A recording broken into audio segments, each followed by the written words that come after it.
అందరికీ నమస్కారం.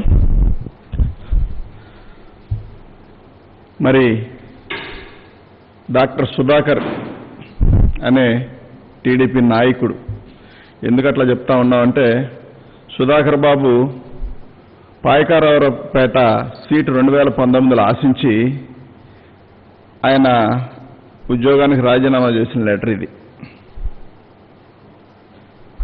దీని అంతటి మనకు ఎవరున్నారని మనం ప్రత్యేకించి చెప్పాల్సిన పని లేదు. మన టీం అందరికి కూడా పెద్ద ఆర్టిస్టు చంద్రబాబు నాయుడు గారు. చంద్రబాబు నాయుడు గారు దళితుల జీవితాలతో ఆడుకోదలుచుకున్నాడు, ఆడుకుంటానే ఉన్నాడు. మొదటి నుంచి దళితులను అడ్డు పెట్టుకుని ఏదో ఒకటి చేస్తానే ఉన్నాడు. దళితులు సర్వనాశనం చేసిన వ్యక్తి ఎవరైనా ఉన్నారంటే ఈ రాష్ట్రం మొత్తం మీద కూడా చంద్రబాబు నాయుడే, మరో వ్యక్తి కాదు. అలాగనే చంద్రబాబు నాయుడు కుట్రలకి కొల్లులకి చాలా మంది పార్టీల నుంచి వెళ్ళిపోయిన వాళ్ళు ఉన్నారు. చాలా మంది తప్పక మౌనంగా బరాయించే వాళ్ళు ఉన్నారు. బరాయించే వాళ్ళ పాపం చాలా మంది రాజ్యసభ సీట్లు ఆశించి భంగపడి ఇంకా కూడా చావో బతుకు అక్కడే ఏడుద్దాంలు అన్నట్టు తయారయ్యారు. కాబట్టి చాలా మందికి ఒక్క మాట అయితే నేను చెప్పదలుచుకున్నాను. సుధాకర్ బాబు వృత్తాంతం ఏంటి అనేది అందరికీ తెలిసిన విషయమే. సుధాకర్ బాబు నిన్న రాష్ట్ర ముఖ్యమంత్రి వర్యులు జగన్మోహన్ రెడ్డి గారిని ఏ స్థాయిలో దూషించారనేది ప్రత్యేకించి చెప్పాల్సిన పని లేదు. వీడియోలో ఎన్ని కూడా ఉన్నాయి. ఒక గవర్నమెంట్ డాక్టరు, బాధ్యత కలిగిన వ్యక్తి మాట్లాడే భాష అట్లా ఉంటుందా అంటే లేదు, ఖచ్చితంగా టీడీపీ నాయకులు అయితేనే అట్లా మాట్లాడతారు, మరో వ్యక్తి అయితే అట్లా మాట్లాడే పరిస్థితి లేదు అని చెప్పి నిన్న సుధాకర్ బాబు ప్రవర్తన. సుధాకర్ బాబుని ఎందుకు ఎంచుకున్నారంటే దళితుడు కాబట్టి ఏదో జరిగిపోయింది అన్యాయం, ఇతనికి అన్యాయం జరుగుతూ ఉంది కాబట్టి ఈ చేసినవన్నీ కూడా వైఎస్ఆర్ పార్టీకో ఈ ప్రభుత్వానికి అంటగట్టాలని చూస్తామన్నారు. చంద్రబాబు నాయుడు గారి పప్పులు ఉడికే పరిస్థితి లేదు. ఎందుకంటే మీడియాలో అడ్డంగా దొరకడం మొదటి నుంచి చంద్రబాబు నాయుడు గారికి వాళ్ళ టీంకు ఉన్న అలవాటే. నిన్న సుధాకర్ బాబు మాట్లాడిన వెర్షన్ తర్వాత చంద్రబాబు నాయుడు గారు ఒక ప్రెస్ మీట్ రిలీజ్ చేశారని చెప్తున్నారు. అది ఎప్పుడు డేట్ వేసి ఉందంటే మొన్నటిది ఎప్పుడుదో డేట్ వేసి ఉంది. ఆయన మాట్లాడింది నిన్న అయితే మొన్న డేట్ మీద ఉంటుంది. చంద్రబాబు నాయుడు గారు ఎప్పుడు కూడా ఎక్కడో చోట దొరికిపోతానే ఉంటారు. ఎందుకంటే ఇదంతా ఆర్టిస్టులను పెట్టి చేయించే కార్యక్రమం కాబట్టి తప్పకుండా వాళ్ళకి ఒక పద్ధతి, ఒక సిద్ధాంతం ఉండదు కాబట్టి, ఒక రాజకీయ పార్టీ కోసమో ప్రజల కోసమో పోరాడే వ్యక్తులు వీళ్ళు కాదు కాబట్టి ఈ కోణంలో ఆలోచిస్తే ఖచ్చితంగా వీళ్ళందరూ కూడా ఆర్టిస్టులు అనేది తెలిసిపోతానే ఉంది. కాబట్టి సుధాకర్ బాబు మానసిక స్థితి ఏంటి, ఎట్లా ప్రవర్తించాడని నిన్న చూస్తే మన ఊరికి అర్థమవుతా ఉంది. మరి ఇంత జరుగుతున్నా కూడా ఇంకా కూడా టీడీపీ పార్టీని పట్టుకొని వేలబడుతూ దళితుల ఆత్మగౌరవాన్ని తాకట్టు పెట్టుకుంటూ అందులోని చంద్రబాబు నాయుడు ఏం చెప్తే చేయడానికి దిగదారి బతికే దళిత నాయకులారా ఒకసారి గమనించండి. మీరందరూ కూడా మీరు అనుకుంటున్నారు మా జీవితాలు బాగుపరచాలి, మేము వరకు బాగుంటే చాలు, మా కుటుంబాలు బాగుంటే చాలు అనుకుంటున్నారు. కానీ ఈ రాష్ట్రం మొత్తం మీద కానీ దళితులు ఎక్కువ మంది ఉన్న పరిస్థితులు కాబట్టి వాళ్ళందరి కోసం మీరు బతకాలే తప్ప మీకోసమో చంద్రబాబు నాయుడు గారి కోసం టీడీపీ వాళ్ళు ఇచ్చే కాస్త కూస్తో దానికి ఆశపడి చేయడం మాత్రం కరెక్ట్ విధానం కాదు. అది మార్చుకోవాల్సిన బాధ్యత మీ అందరిపైన ఉంది. వీళ్ళందరూ కూడా టీడీపీ నాయకులు డాక్టర్ సుధాకర్ అనే వ్యక్తికి ఏదో జరిగిపోతా ఉంది, ఏదో అయిపోతా ఉందంటే ఫస్ట్ నుంచి చంద్రబాబు నాయుడు గారు దాంట్లో బలైన వాళ్ళు ఎంతమంది ఉన్నారో మనం లెక్క తీస్తే ఇంతమంది అని చెప్పలేని పరిస్థితి. అందులో ఇప్పుడు ఈ మధ్య ఈ పుల్కాలాగా ఈయన ఆయన దొరికాడు సుధాకర్ బాబు. కాబట్టి సుధాకర్ బాబుకు నేర్చుకోవాల్సింది ఏంటంటే చంద్రబాబు నాయుడు ఎందుకు మన మీద ఇవన్నీ నేర్పుతున్నాడు, నా చేత మాత్రం ఎందుకు ఇవన్నీ చేపిస్తున్నాడని ఖచ్చితంగా సుధాకర్ బాబు ఆలోచించుకోవాలి. అందులో ఉన్న దళిత సంఘాలు, దళిత నాయకులు అందరూ కూడా ఆలోచించుకోవాలి. రాజధాని ప్రాంతంలో దళితులకు, ఎస్సీలకు, ఎస్టీలకు, బీసీలకు, మైనార్టీకి ఇళ్ల ప్లాట్లు ఇస్తామంటే కోర్టుకెళ్లి దాన్ని అడ్డుకొని దాన్ని ఏ విధంగా పూర్తిగా నాశనం చేసే దిశగా చంద్రబాబు నాయుడు అడుగులు వేసాడో మనందరూ తెలియదు కాదు. ప్రతి ఒక్క దానికి కోర్టుకు వెళ్లడం, మంచి పని చేస్తూ ఉంటే దాన్ని అడ్డుకోవాలనే విధంగా చంద్రబాబు నాయుడు తయారైతే ఇంకా కూడా చంద్రబాబు నాయుడు గారే దళితులను అనగదొక్కుతారు, చంద్రబాబు నాయుడు గారి నాయకులే దళితులను కొడతారు, తిడతారు, చంపుతారు, మరి వ్యవస్థరం చేసి కొడతారు. వాళ్లే మళ్ళీ దళితుల గురించి మాట్లాడుతూ ఉంటారు. ఎంత ఆశ్చర్యంగా ఉంటుందంటే వాళ్ళు చేసే చేష్టలో.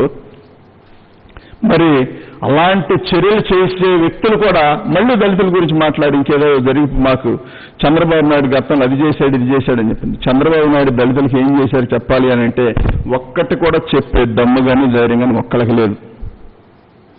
గతమంతా కూడా దళిత సామాజిక వర్గాన్ని చంద్రబాబు నాయుడు మోసం చేసుకుంటూ రకరకాల ప్రలోభాలు పెట్టుకుంటూ కులాలను విడగొట్టుకుంటూ మరి అడ్డరూట్ల ముఖ్యమంత్రి అయిన చంద్రబాబు నాయుడు గారు ఇవాళ 151 సీటు రాష్ట్ర ప్రజలందరూ కూడా ఎన్నుకొని జగన్మోహన్ రెడ్డి గారిని ప్రేమించి ఆయన మీద నమ్మకంతో ఓట్లేస్తే అది జీర్ణించుకోలేక అధికారం పోయిందనే పిచ్చితో తప్పంలో చంద్రబాబు నాయుడు గారు అంత నీచానికని దిగజారుతాడు.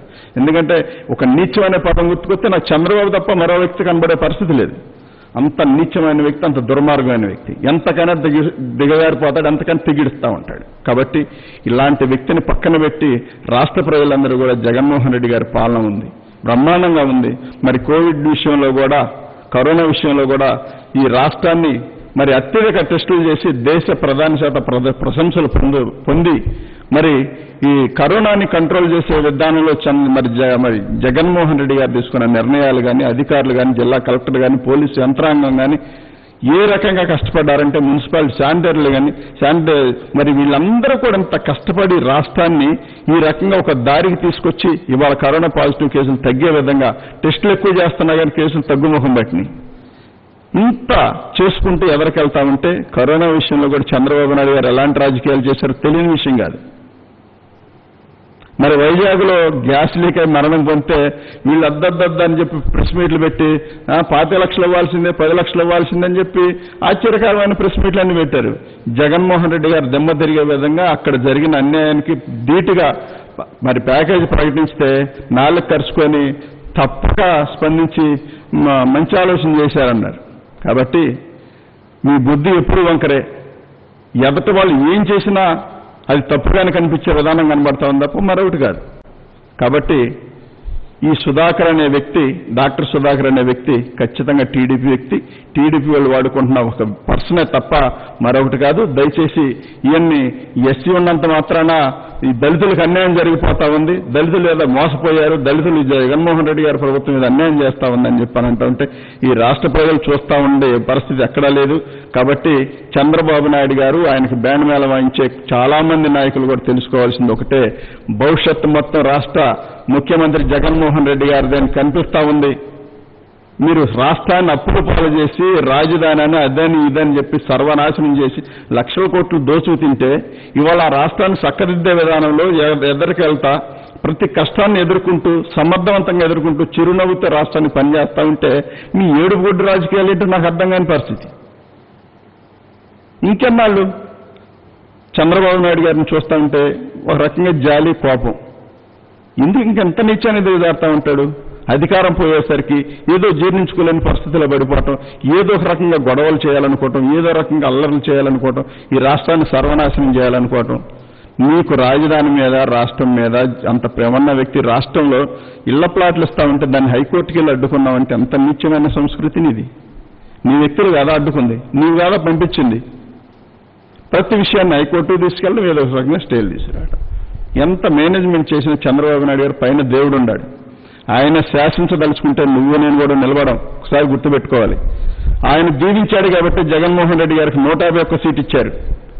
ఆయన ఆశీర్వదించారు కాబట్టి, రాష్ట్ర ప్రజలు ఆశీర్వదించారు కాబట్టి ఇంత కష్టకాలంలో కూడా సమర్థవంతంగా అనుకున్న కాలానికి, అనుకున్న టైంకి ప్రతి ఒక్క పథకం కూడా ప్రజల్లోకి తీసుకెళ్తా ఉన్నారు.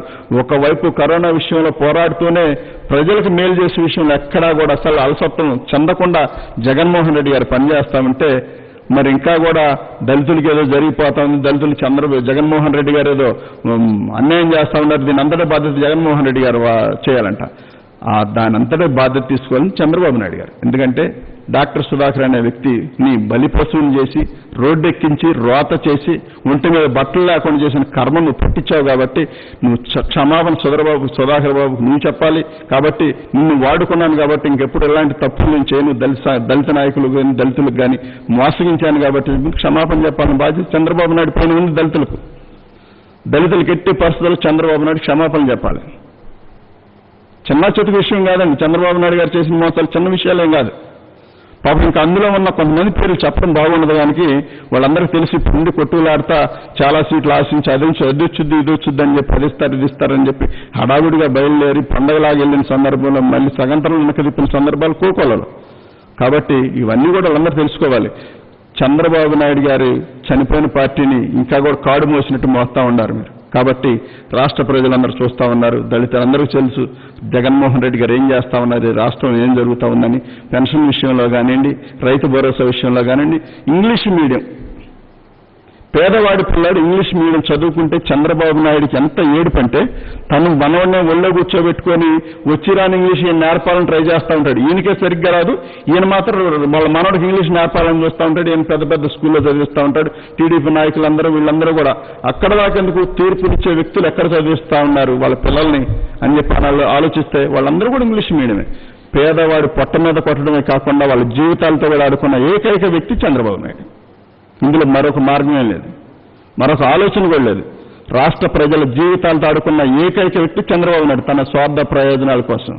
ఎక్కడ ఉమ్మడి రాష్ట్రంగా మనం ఉంటే అప్పుడు విడదీయమని చెప్పి ఆయన లెటర్ ఇస్తాడు. ఉమ్మడి రాష్ట్రంలో అడ్డగోలుగా ఓటు నోటు కేసు విషయంలో పారిపోయి కరకట్టకు పరిగెత్తుకొస్తే కేసీఆర్ ఒక తన్నుతంటే కరకట్టుకు వచ్చి పడ్డాడు. ఆ వ్యక్తి వచ్చి మళ్ళీ కరకట్ట రాజకీయాలు మొదలేసి కొంపలు గోల్చడం మొదలేసి అడ్డగోలుగా ఇక్కడ భూములన్నీ కాజేసేసి భూములు తీసేసుకొని పూలింగ్ కానీ అదాన్ని ఇదాన్ని తీసుకొని ఏదో 5 సంవత్సరాలు సింగపూర్ టెక్నాలజీ నా దగ్గర ఉంది ఎరగదీసేస్తానని చెప్పిన వ్యక్తి తీర 4 బిల్డింగులు కట్టేసరికి సతికిల పడ్డాడు. కాబట్టి చంద్రబాబు నాయుడు గారు బడాయి మాటలు మోసపూరిత మాటలు నమ్మే ఓపిక లేదు. చంద్రబాబు నాయుడు గారు దాదాపుగా ఎక్స్పైర్ డేట్ అయిపోయింది, ఆయనకి ఇంకా అక్కడ చెల్లేదేం లేదు. కాబట్టి దానికి వినియోగాల్సిన అవసరం కూడా లేదనేది నా ముఖ్య ఉద్దేశం. రాష్ట్ర ప్రజలందరూ కూడా గమనిస్తా ఉన్నారు. రాష్ట్ర ప్రజలు ఏం కోరుకుంటున్నారు, జగన్మోహన్ రెడ్డి గారు ఏమి ఇవ్వాలనుకుంటున్నారు రాష్ట్ర ప్రజల దగ్గర నుంచి క్షుణ్ణంగా పరిశీలిస్తున్నారు. ఇలాంటి సందర్భంలో ఇలాంటి చీప్ ట్రిక్స్ ప్లే చేసి దళితుల జీవితాలతో ఆడుకునే హక్కు చంద్రబాబు నాయుడికి ఎవరిచ్చారు? మారదా? బుద్ధి మారదా? నీ జన్మ హక్కా లేకపోతే మోసం అనేది నీ జన్మ హక్కా? కొన్ని రాసు నాకు పేటెంట్ హక్కు అండి, నా జన్మ హక్కు మోసం చేయటం, వెన్నుపోటు పడటం, కాబట్టి నేను ఇదే చేస్తా ఉంటాను, నేను ఇట్లానే బతుకుతాను, నేను ఇట్లా బతకపోతే కష్టం అని చెప్పి ఎప్పుడప్పుడు రాజశేఖర రెడ్డి గారు అన్నట్టుగా నిజం మాట్లాడితే వెయ్యి ఒక్కరైతే తన తల కాబట్టి అతను నిజం మాట్లాడడానికి ఇష్టపడ్డాను మహానుభావుడు రాజశేఖర రెడ్డి గారు ఏనాడో చెప్పాడు. అదే జీవితకాలం చంద్రబాబు నాయుడు ఫాలో అవుతానే ఉన్నాడు. కాబట్టి మీరందరూ కూడా గమనించాల్సింది ఒకటే, చంద్రబాబు వ్యక్తి ఈ డాక్టర్ సుధాకర్ మీకు లెటర్ చూపించాను కాబట్టి అప్పుడు సీట్ రాకపోవడం వల్ల పాయకారావుపేట సీట్ రాకపోవడం వల్ల మళ్ళీ ఆ రిజైన్ రద్దు చేసుకొని మళ్ళీ ఉద్యోగంలో జాయిరయ్యి మళ్ళీ మొన్న శానిటైజర్లు మాస్కులు లేవని చెప్పి అడిగినందుకంట ఈయన ఏదో దూషించారంట. శానిటైజర్లు మాస్కులు లేకపోతే ఎవరితో మాట్లాడాలి? మీరే నిలిచి మాట్లాడాలి, రోడ్డుకి మాట్లాడతారా? మాకు అందుబాటులో లేవని చెప్పి డాక్టర్లను అడుగుతారు, లేకపోతే దానికి సంబంధించిన సలహా వర్క్ చేసే వాళ్ళని అడుగుతారు. కావాలండి ఇప్పుడు ఇన్ని కావాలి మాకని. మీ మీడియాకి ఎక్కి మాట్లాడి లీనియాటిని కూడా ఉన్నట్టుగా సృష్టించాలని చూశాడంటే సుధాకర్ బాబు ఏ వ్యక్తి? టీడీపీ వ్యక్తి. కాబట్టి సుధాకర్ బాబు మాటలకు కానీ చంద్రబాబు నాయుడు మాటలకు కానీ ఇద్దరికి చివరిలో బాగుంది కాబట్టి ఆ లింక్ అట్లానే ఉంటుంది. కాబట్టి దయచేసి అందరూ గమనించండి. రాష్ట్ర ప్రజలందరూ కూడా గమనిస్తున్నారు. దాదాపుగా టీడీపీలో ఉన్న దళిత నాయకులు కూడా ఒకటైతే చెప్పదలుచుకున్నా, బాబు మారడు, మీరన్నా మారండి, మీరన్నా మారి దళితులకు అండగా నిలబడటం నేర్చుకోవాలని చెప్పి మనస్ఫూర్తిగా కోరుకుంటున్నాను. వేరే మార్గం లేదు. దాన్ని ఎట్లా అంటే చంద్రబాబు నాయుడికి దళితులైతేనే ఏదో రకంగా అడ్డం పెట్టి అట్రాసిటీ కేసులు పెట్టచ్చు, లేకపోతే ఇంకో కోణం తీసుకోవచ్చు, అదైతేనే పబ్లిక్ అవుద్ది కాబట్టి విషయం. కాబట్టి దాన్ని డెవలప్ చేయాలని చెప్పి దళితుల జీవితాలతో ఆడుకొని దళితులకు విలువ లేకుండా చేయాలని చెప్పి మెయిన్ టార్గెట్. అతను వాడుకుని అతను చేసే అల్లరి చిల్లర పనులన్నింటికి కూడా దళితులను వాడుకోవాలని చెప్పి ప్రధానంగా చంద్రబాబు నాయుడు పనిచేస్తా ఉన్నాడు. కాబట్టి ఆయన ఆటలు సాగలేదు కాబట్టి జగన్మోహన్ రెడ్డి గారు ఛాన్స్ ఇచ్చారు. చంద్రబాబు నాయుడు గారు కుమారులు కానీ అందులో ఉన్న అయ్యన్న పాత్రుడు కానీ ఈ మహానాయకులందరూ కూడా ఎంతమంది ఎన్ని పన్నాగాలు పొందినా ఇంకా వాళ్ళకి దాదాపుగా ప్రజలు చర్మగీతం పాడారు, అందులో ఎటువంటి డౌట్ లేదు. కాబట్టి రానున్న రోజులు వీళ్ళందరూ కలిసి రోడ్లు పక్కన కూర్చొని ముచ్చలు చెప్పుకోవడం అప్పటి వల్ల ప్రజలకేం ఉపయోగం లేదని చెప్పి ప్రజలకు అర్థమైంది. కానీ వాళ్ళు వచ్చినా కానీ ఉపయోగం లేదని మేము కూడా చెప్తా ఉన్నాం. ఓకే.